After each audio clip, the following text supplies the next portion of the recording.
ಕೊಡಬೇಡ ಹುಸಿಯನ್ನು ಬೇಡ ಬೇಡ ಮುನಿಯಬೇಡ ಅನ್ಯರಿಗೆ ಸಹ ಬೇಡ ಕನ್ನ ಬಣ್ಣಿಸಲು ಬೇಡ ಇದುರು ಹೊಳೆಯಲು ಬೇಡ ಇದೇ ನಮ್ಮ ಕೂಡಲ ಸಂಗಮ ದೇವರ ನೆನೆಯುವ ಪರಿ ಎನ್ನುತ್ತಾ ವಿಶ್ವಜ್ಯೋತಿ ಬಸವಣ್ಣನವರ ನಾಡಿನಿಂದ ಆಗಮಿಸಿದಂಥ ನಮ್ಮ ಶಂಕರಗೌಡ ಸರ್ ಅವರು ಈ ಪ್ರಯಾಗರಾಜದ ಕುರಿತು ಒಂದೆರಡು ಅನಿಸಿಕೆಗಳನ್ನು ವ್ಯಕ್ತಪಡಿಸಬೇಕಾಗಿ ವಿನಂತಿ. ಎಲ್ಲರಿಗೂ ನಮಸ್ಕಾರ. ನಾವು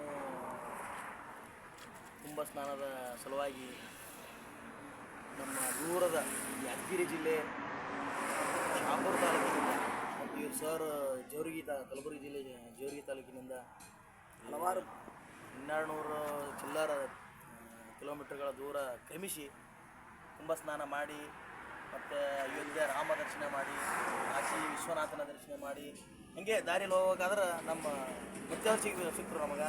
ದೇವರ ಬಸವಣ್ಣನ ಸ್ವರೂಪಿ ಅಂತಲೇ ನಮಗೆ ಕಂಡ್ರು. ಯಾಕಂದ್ರೆ ಅವ್ರ ಬಳಿ ಒಳ್ಳೊಳ್ಳೆ ವಿಚಾರಗಳದಾವ, ಎಲ್ಲರೂ ಒಳ್ಳೊಳ್ಳೆ ವಿಚಾರಗಳನ್ನು ಬೋಧನೆ ಮಾಡ್ತಾರೆ. ಅಂಥವ್ರು ನಮ್ಮ ಸಿಕ್ಕರು. ಅವ್ರು ಸಿಕ್ಕಿದ್ದು ನಮ್ಮ ಪುಣ್ಯ. ನಾವು ಪುಣ್ಯ ಸ್ನಾನಕ್ಕಂತ ಕಿಸಿಂದ್ರೆ ನಾವು ಅಲ್ಲಿ ಪ್ರಯಾಗರಾಜಕ್ಕೆ ಹೋಗಿದ್ದೆವು. ಪ್ರಯಾಗರಾಜದೊಳಗೆ ಏನಾಗಿದೆ ಒಂದು ಇವತ್ತಿನ ಸ್ಥಿತಿಗೆ ಬಸವಣ್ಣನವರು ಏನು ಹೇಳೋದ್ರು, ಎಂಥ ಶರಣು ಸಂತರು ಏನೇನು ಹೇಳೋದ್ರು, ಅಲ್ಲಿ ನಾವು ಬಿಟ್ಟಿನ ಇದೆಲ್ಲ ಬೇರೆ ಬೇರೆನೇ ಮಾಡಕತ್ತೀವಿ ನಾವು. ಒಂದು ಇಬ್ಬರು ಗಂಡ ಹೆಂಡತಿ ಏನು ಮಾಡ್ಯಾರ, ತಂದೆ ತಾಯಿನ ಕರ್ಕೊಂಡು ಬಂದಾರ ಪುಣ್ಯ ಸ್ನಾನಕ್ಕಂತ. ಪ್ರಯಾಗರಾಜದ ಪುಣ್ಯ ಸ್ನಾನಕ್ಕಂತ ಗಂಡ ಹೆಂಡತಿ ತಂದೆ ತಾಯಿನ ಕರ್ಕೊಂಡು ಬಂದಾರ. ಅವರು ಸಾಕೋದು ಆಗಲ್ಲೋ ಏನು, ಅವ್ರ ಸಲುವಾಗಿ ಸಾಕೋದು ಆಗಲ್ಲ ಬಿಟ್ಟು ಹೋಗ್ಯಾರೋ, ಏನು ಬಿಟ್ಟು ಹೋಗ್ಯಾರೋ, ಏನು ಅಂತ ಬಿಟ್ಟು ಹೋಗ್ಯಾರೋ.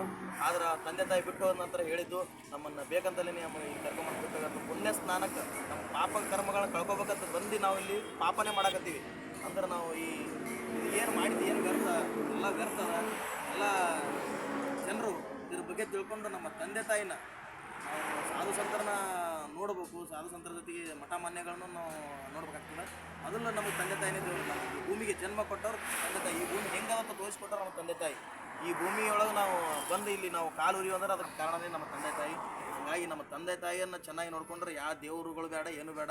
ನೀವು ಪುಣ್ಯ ಸ್ನಾನನೂ ಮಾಡೋದು ಬೇಕಾಗಿಲ್ಲ. ಪುಣ್ಯ ಸ್ನಾನಕ್ಕೆ ಬಂದು ಪಾಪದ ಕೆಲಸ ಮಾಡಿ ಹೋಗೋದು ಅವಶ್ಯಕತೆ ಇಲ್ಲ ಅಂತ ಹೇಳಿ ನಮಗೆಲ್ಲರೂ ಕೈ ಮುಗಿದು ಕೇಳ್ಕೊತೀವಿ. ಮಹಾಕುಂಭಮೇಳ 144 ವರ್ಷಕ್ಕೆ ಬರ್ತದೆ. ಇದು ನಮ್ಮ ಪುರಾಣದೊಳಗೂ ಪುರಾಣದೊಳಗೂ ಬರ್ತದ. ಇದು ಯಾರು ಕುಂಭ ಸ್ನಾನವನ್ನು ಮಾಡಿದರೆ ಪುಣ್ಯ ಲಭಿಸುತ್ತಂತ ಹೇಳ್ತಾರೆ. ನೀವು ಸಂಗಮ್ ಘಾಟ್ ಒಳಗಂತ ಅಲ್ಲ, ನಿಮ್ಗೆ ಎಲ್ಲಿ ನದಿ ಕೊಳಂತ ಅಲ್ಲಿ ಜಳಕ ಮಾಡಿರಿ. ಯಾಕಂದ್ರೆ ಗದ್ದಲ ಭಾಳ ಐತಿ. ನೀವು ಪ್ರಯಾಗರಾಜಿಗೂ ಹೋದ್ರೆ ನಿಮ್ಗೆ ಎಲ್ಲಿ ನದಿ ಕಾಣುತ್ತೆ ಅಲ್ಲಿ ಮಾಡಿರಿ. ಯಾಕಂದ್ರೆ ಅಲ್ಲೇ ಸಂಗಮ್ ನದಿ ಒಳಗೆ ಮಾಡ್ಬೇಕು ಅನ್ನೋದಿಲ್ಲ. ಎಲ್ಲಿ ನದಿ ಕಾಣ್ತಾವೆ ಅಲ್ಲಿ ಮಾಡಿರಿ. ಯಾಕಂದ್ರೆ ಜನಸಂಖ್ಯೆ ಭಾಳ ಐತಿ. ಸಣ್ಣ ಮಕ್ಕಳನ್ನ ಎಲ್ಲ ಕರ್ಕೊಂಬರ್ಬಾಡ್ರಿ. ಯಾಕಂದ್ರೆ ಸಣ್ಣ ಮಕ್ಕಳನ್ನೆಲ್ಲ ಕರ್ಕೊಂಬರೋದ್ರಿಂದ ಅಲ್ಲಿ ಏನಾಗುತ್ತಂದ್ರೆ ಜಾಸ್ತಿ ಒಬ್ಬರ ಮೇಲೆ ಒಬ್ರು ಬೀಳೋದು, ಉಸಿರು ಕಟ್ಟೋದಂಗೆ ಆಗುತ್ತೆ. ಈಗ ನಾವು ದೊಡ್ಡವರು ಎಲ್ಲದ ಪಾರಾಗಿ ಬರ್ತೀವಿ. ಸಣ್ಣ ಮಕ್ಕಳು ಏನು ಮಾಡ್ತಾರೆ, ಸಣ್ಣ ಮಕ್ಕಳು ಈಗ ಪಬ್ಲಿಕ್ ಜಾಸ್ತಿ ಜನ ಅಂತ ಬಂತಂದ್ರೆ ಒಬ್ಬರ ಮೇಲೆ ಒಬ್ಬರು ತುಳಿತಾರೆ. ಅಂದ್ರೆ ಹಂಗೆ ಆಗ್ಬಾರ್ದು. ಅಂದ್ರೆ ಸಣ್ಣ ಮಕ್ಕಳನ್ನ ಏನು ಮಾಡ್ತೀರಿ, ನೀವು ಕರ್ಕೊಂಡು ಬರ್ಬಾಡ್ರಿ. ಸಣ್ಣ ಮಕ್ಕಳು ಕರ್ಕೊಂಬರ್ಬಾಡ್ರಿ. ನೀವು ದೊಡ್ಡವ್ರು ಆದಮೇಲೆ ಬರ್ರಿ. ಯಾಕಂದ್ರೆ ಸಣ್ಣ ಮಕ್ಕಳಿಗೆ ಎಲ್ಲರೂ ಕೈ ಬಿಟ್ರು ಆಯ್ತಪ್ಪ, ಕೈ ಬಿಟ್ಟ ಮೇಲೆ ಏನು ಮಾಡ್ತೀವಿ. ಅದಕ್ಕೆ ಸಣ್ಣ ಮಕ್ಕಳನ್ನ ಕರ್ಕೊಂಬರ್ಬಾಡ್ರಿ, ದೊಡ್ಡವ್ರು ಆದರೂ ಬರ್ರಿ ಅಂತ ನನ್ನ ಸಂದೇಶ ಇಷ್ಟು. ಪ್ರಯಾಗರಾಜ್ನಾಗೆಲ್ಲ ಯೋಗಿ ಆದಿತ್ಯನಾಥ್ ಅವರು ಇವರು ಒಳ್ಳೆ ಎಲ್ಲ ಚಲೋನ ಮಾಡ್ಯಾರ. ಮತ್ತು ಪಬ್ಲಿಕ್ ಅಂದ ಮೇಲೆ ಮತ್ತು ನೂಕಾಟ ತೂಕಾಟ ಎಲ್ಲ ಇದ್ದಿದ್ದ ಮತ್ತು ಏನು ಮಾಡ್ತೀವಿ.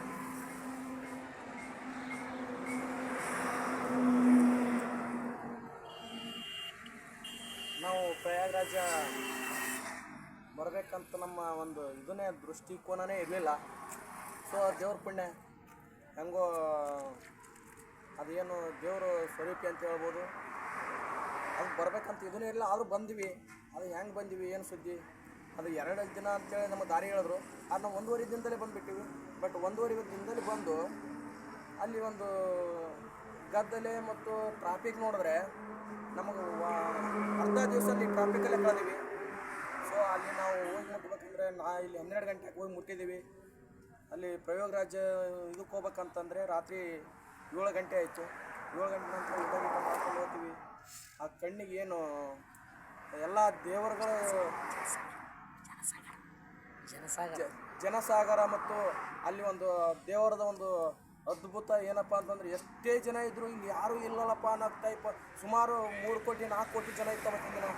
ಆ 3 ಕೋಟಿ 4 ಕೋಟಿ ಜನ ಇದ್ರೂ ಕೂಡ ಇಲ್ಲಿ ಯಾರೂ ಇಲ್ಲ ಅನ್ನೋ ಥರ ಒಂದು ಒಳ್ಳೆ ವ್ಯವಸ್ಥಿತವಾಗಿ ಸರ್ ಅಲ್ಲಿ ನೌಕಾಟ ಹೆಂಗಾಯ್ತು ಇತ್ತು. ಆಮೇಲೆ ನೌಕಾಟ ನಾವು 12 ಗಂಟೆ 29 ತಾರೀಕು ಅಮಾಸಿ ಲೆಕ್ಕಕ್ಕೆ ಸ್ನಾನ ಮಾಡ್ಬೇಕಂತೇಳಿ ನಾವು ಕರೆಕ್ಟಾಗಿ 12 ಗಂಟೆ 5 ನಿಮಿಷಕ್ಕೆ ಸ್ನಾನ ಮಾಡಿದ್ವಿ. ಅಲ್ಲಿ ನೌಕಾಟ ಸ್ನಾನ ಮಾಡ್ಕೊಂಡು ನಾವೇನು ಹೊರಗೆ ಬಂದೀವಿ. ಕರೆಕ್ಟಾಗಿ 12:30 1 ಗಂಟೆಗೆ ನಾವು ಹೊರಗೆ ಬಂದೀವಿ. ಅದ ನಂತರ 2-2:30 ಗಂಟೆಗೆ ಅಲ್ಲೊಂದು ನೂಕಾಟ ಆಯಿತು.